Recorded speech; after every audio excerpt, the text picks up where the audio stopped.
आज समाजवादी पार्टी के मुखिया अखिलेश यादव ने एक रिएक्शन दिया है दो आतंकवादियों की गिरफ्तारी का। दोनों अलकायदा के हैं, मिनहाज अहमद और मसीरुद्दीन। अलकायदा जानते किसका है?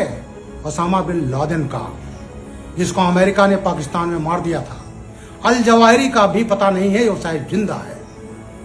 अलकायदा वो है जो सीरिया और इराक में लड़ रहा है, अफगानिस्तान में लड़ रहा है, और वो आतंकवादी हैं जिन पर आज अखिलेश यादव ने कहा है कि एटीएस पर मुझे विश्वास नहीं है। मैं एटीएस को बधाई देता हूं।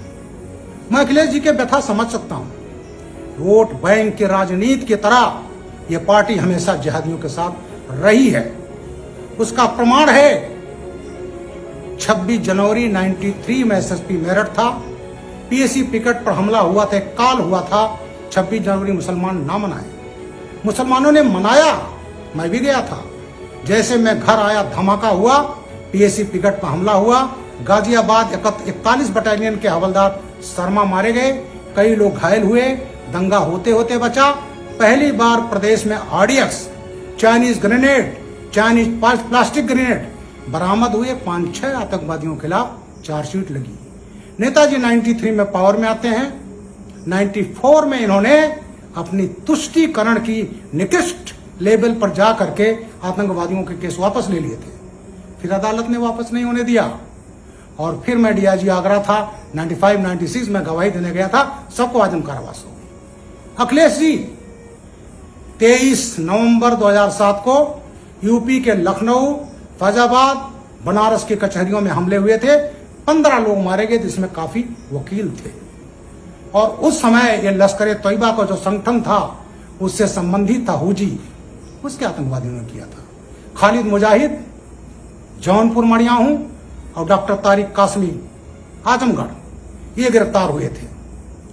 आजम खां जैसे समाजवादी पार्टी सरकार आई, खुलेआम अखिलेश यादव और आजम खां देते रहे कि जो जेल में मुसलमान बंद हैं उनको हम वापस निकालेंगे। बात हिंदू मुसलमान की बात नहीं है। जो अपराध करता है वो अपराधी है, चाहे वो हिंदू हो चाहे मुसलमान हो। और उसी तहत इन्होंने आतंकवादियों के केसेस निकालना चाहे। बाराबंकी में जो गिरफ्तारी खालिद मुजाहिद तारिक कासमी की हुई, उसको अखिलेश जी ने वापस ले लिया था। फिर अदालत ने वापस नहीं होने दिया। इसी बीच में खालिद मुजाहिद तारिक कासमी फैजाबाद कोर्ट में गए, लौट रहे तो रास्ते में लू से खालिद मुजाहिद मर गया।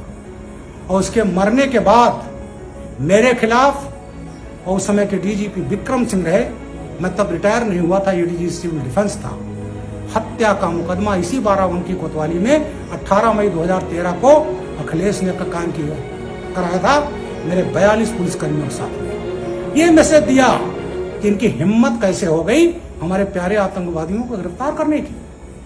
उस केस को भी अदालत ने वापस नहीं होने दिया।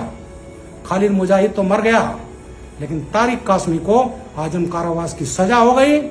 लखनऊ ब्लास्ट में हो गई, अयोध्या जो कचहरी में हुआ था उसमें ब्लास्ट हो गई, और गोरखपुर में इन्होंने मई में ब्लास्ट किया था 2007 में, उसमें भी आजम कारावास की सजा होगी। तो ये बेचारे आतंकवादी पालने वाले, जिहादी पालने वाले, अपराधी पालने वाले, तो इस पार्टी के डीएनए में है गुंडई।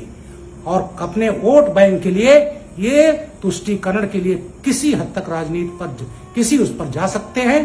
PFI, popular front of India, सभी जानते हैं। लखनऊ में जो सीए पर बवाल हुआ, दिल्ली में हुआ, मेरठ में हुआ, उन सब जगहों पर इन लोगों ने बवाल किए। पीएफआई उसके पीछे थी, उसका पॉलिटिकल संगठन था। वो 2012 में वो भी चुनाव लड़ रहा था, बैंड नहीं है, और अखिलेश जी के फेवर में बैठ गया था।